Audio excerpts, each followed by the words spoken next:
Today we're going to be interviewing people on barriers to communicate and reflective listening.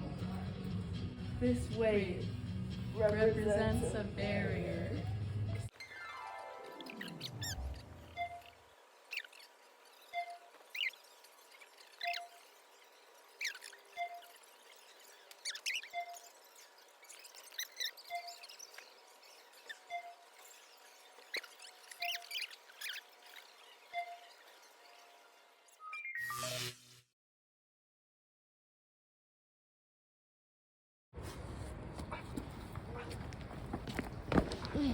Hey, excuse me, sir. Have you ever heard of reflective listening? Yeah, I think so. Isn't that when you just ask questions and act interested and just paraphrase what people are saying? That's exactly what it is, sir. Okay. Do you have any stories by chance? Yeah, I've got a couple stories. You want me to tell one? I would love to hear one. Okay. Well, let's see. My grandpa, he used to be a detective in the LAPD, and it was kind of an insane story. So he was in this elevator. What kind of elevator was it? It was like a typical up and down elevator, and this bomb specialist, this basically this terrorist, he tried to rig the elevator with bombs, but my grandpa, he stopped him. He saved the day, and so that really pissed off the bomb specialist. Yeah, I mean that would piss me off too Yeah. if you stopped and saved the day. Yeah, I mean if you were the bomb specialist, for sure. But so the bomb specialist was pissed at my grandpa, right? Yeah. And so one day, grandpa's just on the bus, normal day, and the bomb specialist had planted a bomb on the bus, and he started talking to him on the phone. He was like, if this bus goes under 50 miles an hour, it's gonna blow. Wow. I How know. big of an explosion? It would have been huge, but don't worry, my grandpa, he saved the day again. He kept the bus going 50 miles an hour, and they were doing 90-degree turns at 50 miles an hour in a huge bus. And he also met this super cool girl at the same. It was a crazy story. I can't remember how it ends, but I know he just saved the day. That is awesome. Yeah. Do you have any other stories by chance that you'd like to talk about? Yeah, there's another one my grandpa told me. He was a really amazing guy, but he told me one where they were trying to solve this bank robbery case. There were these bank robbers that kept robbing banks. They'd rob a ton of banks, and they would wear these president masks. They were known as the presidents, and it was wild. So they had this theory that they were surfers, Yeah. that the bank robbers were surfers. So my grandpa went undercover as a surfer, and he just started getting really good at surfing. Met this other girl who was really cool too. So he's just a really cool guy. Yeah, he was awesome. Really cool. So he went undercover, he met all these surfers, and he became super good friends with them. And then he figured out that they were the bank robbers, but he was already super good friends with them. And he also just fallen in love with surfing and the adrenaline rush, and they would go skydiving and all this crazy stuff. But so he went surfing all the time with these people, and then eventually they saw these people, the presidents, these bank robbers, they saw them robbing the bank, and he went to go chase them down, and he figured it out that it was his friends robbing the bank, his surfer buddies. Oh no. It was crazy, yeah. And then he ended up robbing a bank with them because his surfer buddies kidnapped his girlfriend and said that if he didn't rob the bank with them, they would kill his girlfriend. So he ended up being kind of a crooked cop, and he robbed this bank with them, and then they went and saved the girlfriend. But then the guy got away, and then a year later they caught him in Australia because there was this huge storm, and he knew that he would go to surf these massive waves. And then they were gonna arrest him, but then he was like, no, it's okay, dude, you can go surf one more wave. And he went and surfed the wave, but he bailed, and I think he died, and he died doing what he loved. But Well, rest in peace. yeah. Well, he was a bank robber, kind of a scumbag, but Yeah.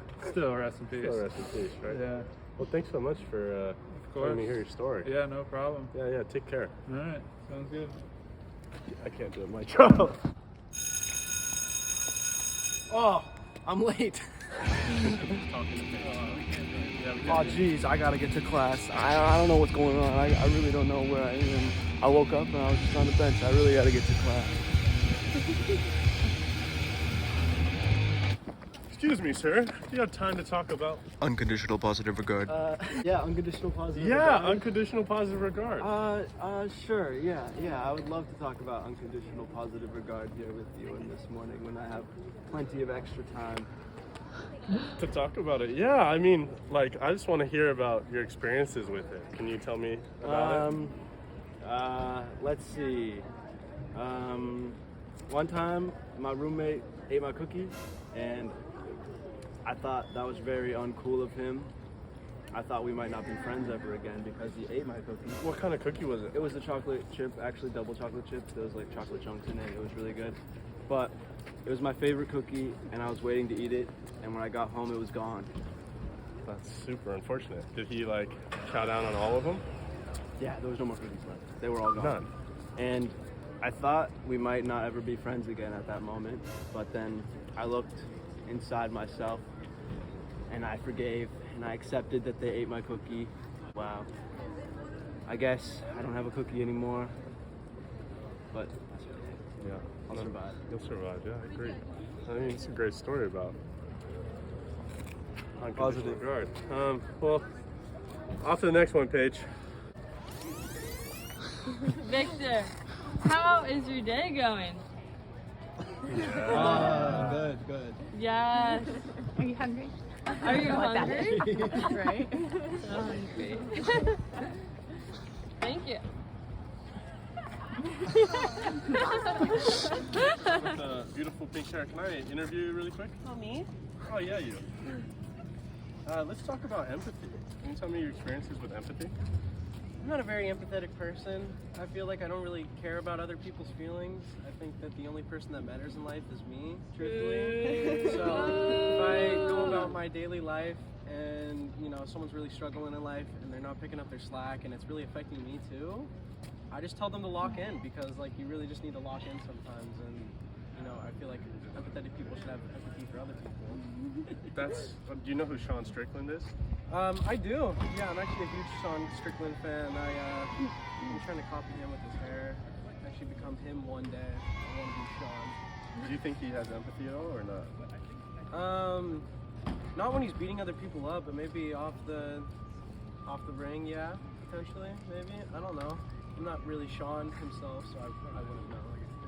Well, thank you so much for your interviewing time. It was good to meet you. I had a pleasure. Yeah, appreciate it. Yep. Excuse me, sir.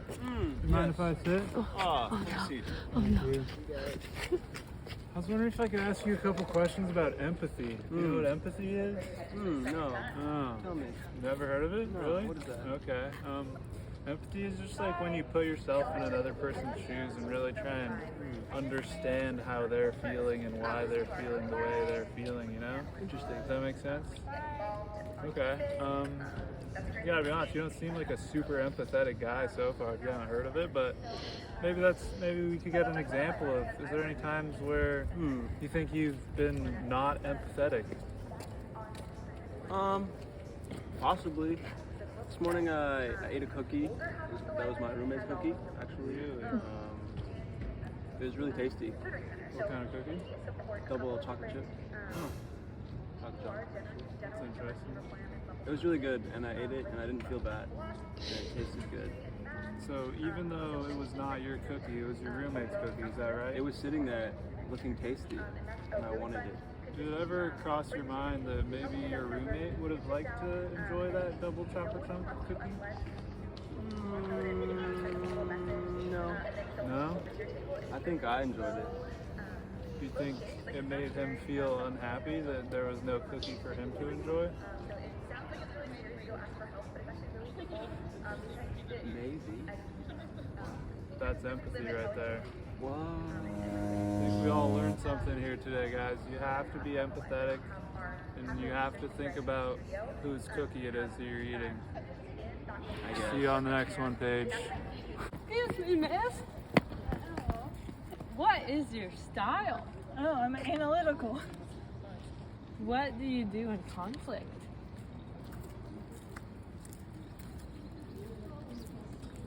Typical analytical avoiding. Excuse me, sir. Oh yes, hello. What's your style? I believe I'm an amiable. Interesting. What's your backup style? Why so many questions, huh? I just want to know your style. Nah, get this out of here. Wow. In this class, I think my favorite thing was just learning about the awareness wheel and how I can identify my feelings and identify how to deal with conflict really well and just really be more in touch, be more aware.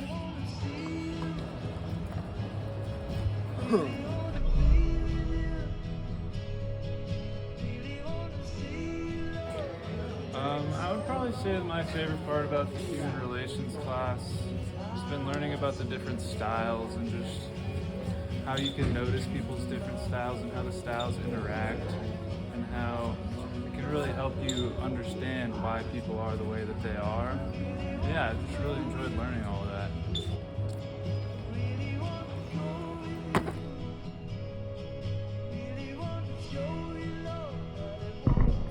My favorite thing that I learned in this class was probably just how to handle conflict. Because, you know, conflict is something we all deal with on a day-to-day basis. So, thanks to Lindsay, I learned how to deal with conflict.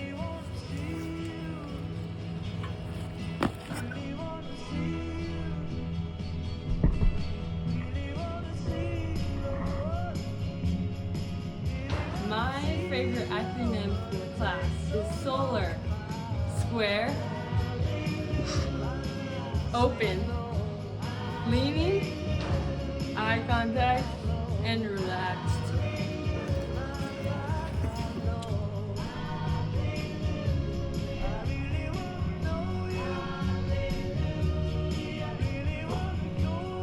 The favorite thing that I learned from this class is empathy and how it is when communicating with your feelings to others.